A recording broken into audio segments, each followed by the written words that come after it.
अन्य पंथों में तो नारी को केवल बच्चा पैदा करने की मशीन ही समझा लोगों ने, यहाँ तक कि नारी के अंदर रूह होती है, आत्मा होती है, इसे भी स्वीकार नहीं किया।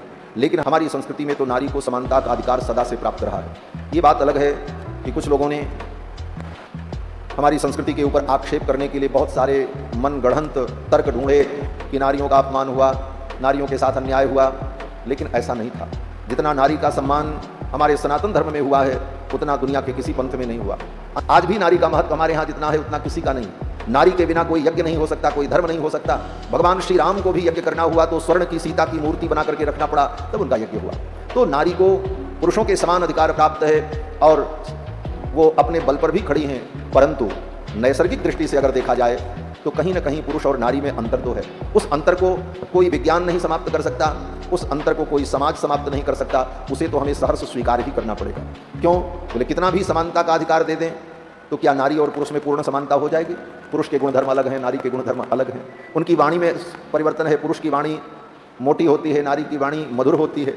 नारी के मुखमंडल का स्वरूप दूसरा, पुरुष का दूसरा, दोनों के व्यवहार में, हृदय की भावनाओं में भी अंतर होता है। तो नैसर्गिक रूप से प्रकृति ने ये जो भेद पैदा किया है वो तो रहेगा ही रहेगा, और उस भेद के तहत कहीं ना कहीं नारी अबला है। पुरुष के अंदर जो सामर्थ्य है उतना सामर्थ्य नारी में नहीं देखा जा सकता, इसीलिए नारी को अबला कहा। इसलिए शास्त्र ने कहा नारी को सदा संरक्षण की जरूरत है। नारी के लिए, स्त्री के लिए सदा कोई संरक्षक रहेगा तो उसका जीवन सदा सुरक्षित रहेगा। इसलिए हम अपने बल पर हैं, हम अपने बलबूते पर सब कुछ कर सकते हैं, ये बहुत अच्छी बात है। लेकिन इसके साथ साथ अगर उसे पुरुष का संरक्षण प्राप्त हो तो वह उसके जीवन के लिए और अच्छी बात है और उसके जीवन को और उन्नत बनाएगा। आज आप देखते हैं, रोज समाचार पढ़ते हैं कि नारी, स्त्रियां समर्थ हैं और वो सब कुछ कर सकती हैं, लेकिन उसके बाद भी उनके साथ कितना अन्याय हो रहा है। काट करके खा लिया और फ्रिज में रख दिया, कितनी घटनाएं हुई। अगर इतनी ही सामर्थ्य थी तो ऐसी घटना क्यों हुई? कहीं ना कहीं प्रकृति ने पुरुष और नारी में जो भेद बनाया है उस स्थिति में नारी अबला है। ज्ञान विज्ञान की दृष्टि से वो कितनी समर्थ हो जाए, लेकिन कहीं ना कहीं उसे सहयोगी की आवश्यकता है, संरक्षण की आवश्यकता है।